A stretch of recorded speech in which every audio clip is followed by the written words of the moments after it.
Assalamu alaikum class. In the previous lecture we have studied the explanation of the first chapter elephants. Now we will study the difficult words and vocabulary in the exercise. So बच्चे पहली exercise है right the following words meaning on your copies. ये बच्चे आपने ये words meaning अपने copies पे लिखने हैं, ठीक है। द फर्स्ट वर्ड इज़ टेदर्ड, ठीक है। टेदर्ड का क्या मतलब होता है? किसी चीज़ को बांधना, ठीक है, जंजीर से बांधना। Next is keeping her bound, ठीक है, किसी चीज़ को रोक के रखना किसी चीज़ से, ठीक है। फैटर्स का क्या मतलब है? फैटर्स बच्चे कहते हैं जिस तरह जंजीर होती है ना, इसी तरह फैटर्स वो वाली जंजीर होती हैं जो काफ़ी मोटी होती हैं, जो काफ़ी हैवी चीज़ को बांधने के लिए यूज़ की जाती हैं। जैसे एक्सरसाइज में फैटर्स कहाँ पे यूज़ हुआ कि जब वो एलिफेंट को बांधने के लिए, शू डॉग को जो है बांधने के लिए फैटर्स यूज़ की गई। इसी तरह नेक्स्ट वर्ड है शैकल्ड। तो शैकल्ड का क्या मतलब है कि किसी चीज़ को बेड़ियों से बांध के रोक के रखना, ठीक है, to restrain something from something. Next word is towing chain. Tow का क्या मतलब होता है? खींचना, ठीक है। टोइंग चेन जो होती हैं जो किसी चीज़ को हम जंजीरों से बांध के खींचते हैं। तो एक्सरसाइज इसमें बुक में कहाँ पे यूज़ हुआ टोइंग चेन्स? जब वो जो हैवी लॉग्स हैं उनको जब खींचने के लिए, ड्रैग करने के लिए कौन सी चेन्स यूज़ की जाती थी? टोइंग चेन्स, जो काफ़ी मोटी होती हैं, ठीक है। द नेक्स्ट एक्सरसाइज जो है आपने करनी है कॉपीज़ पे, वो है question number 4। In paragraph 8 the writer describes how a bolt of lightning split into sky. अब बच्चे ये वर्ड यूज़ हुआ है एक्सरसाइज में बोल्ट, ठीक है। अब ये क्वेश्चन क्या है कि जो बोल्ट वर्ड है इसके डिफरेंट मीनिंग्स हैं, ठीक है। डिफरेंट मीनिंग्स, डिफरेंट सिनोनिम्स हैं। जैसे कि पहला सिनोनिम है screw, bunch, arrow, lock, a flash of lightning, to lock with bolt, he bolted, ठीक है।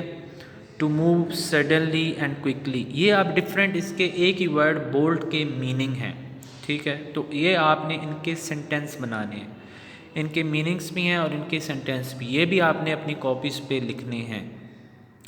पहला वर्ड है बोल्ट, जो हम कहते हैं नट एंड बोल्ट, ठीक है। स्क्रू, उसका क्या मतलब होता है? Screw. The carpenter was carrying nuts and bolts, ठीक है। जो कारपेंटर है वो उसने नट्स और बोल्ट उठाए हुए थे, ठीक है। ये अब कौन से बोल्ट की बात हो रही है? जो नट और बोल्ट होता है, ठीक है, जो हम यूज़ डिफरेंट मशीन्स में यूज़ होता है, नट और बोल्ट, ठीक है, आपकी बाइक्स में यूज़ होता है। द नेक्स्ट इज़ बंच, ठीक है। He brought bolt of cloths to our heart. अब बोल्ट जो है वो बंच के लिए भी, कलेक्टिव किसी चीज़ के लिए भी यूज़ किया जाता है। नेक्स्ट है arrow. He shot a bolt from his cross बो, ठीक है। अब जो ये बोल्ट है ये निशाने के लिए भी यूज़ किया जाता है। फिर उसके बाद है लॉक।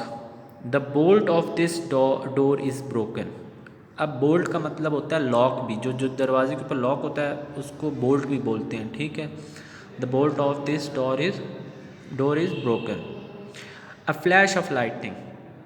अब डोर जो बोल्ट जो है जो एक्सरसाइज बुक में यूज़ किया गया वो ये है, the thunder bolt ran across the sky, ठीक है। उसका क्या मतलब है? जब बिजली आसमान पे एक गरज सी चमकती है ना, एक रोशनी सी नज़र आती है, उसको कहते हैं bolt. The thunder bolt ran across the sky. To lock with bolt he bolted, ठीक है। He bolted the door to be save from intruders. अब बोल्ट का मतलब लॉक करना भी है, ठीक है। अब उसने क्या है, डोर को लॉक किया। To move suddenly and quickly, ठीक है। To move suddenly and quickly, the horse bolted when it saw the scare. अब बोल्ट का मतलब ये भी होता है कि यकदम से आप जो है अचानक से आप मूव कर जाएं, अचानक से। The horse bolted when it saw snake. Horse जो है वो जल्दी से अचानक से दौड़ने लग गया जब उसने स्नेक को देखा। अब ये बच्चे बोल्ट एक वर्ड था और उसके डिफरेंट मीनिंग्स थे जो हमने उनके डिफरेंट सेंटेंस बनाए, ठीक है। इनको डिफरेंट मीनिंग्स में हम यूज़ कर सकते हैं एक ही वर्ड को।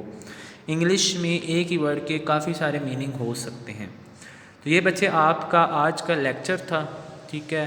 हम कनेक्शन ना होने की वजह से इसको हम नहीं कंडक्ट करवा सके जूम पे, सो इसलिए आपकी क्लास जो है ये वीडियो लेक्चर में रिकॉर्ड की गई। सो आपने इस वीडियो को सुनना है, ठीक है। इनके मीनिंग्स जो हैं वो आपने याद भी करने हैं और इनको नीट एंड क्लीन अपनी कॉपीज़ पे लिखना है, ठीक है। ये अब आपका पहला लेक्चर है जो कॉपीज़ पे आपने करना है, ठीक है बच्चे। सब ने कॉपीज़ अपनी कंप्लीट करनी है और आपकी कॉपीज़ जो है फिर चेक की जाएंगी और जिसकी कॉपी अनकम्प्लीट होगी वो कंसीडर नहीं की जाएगी, ठीक है। ओके बच्चे, थैंक यू।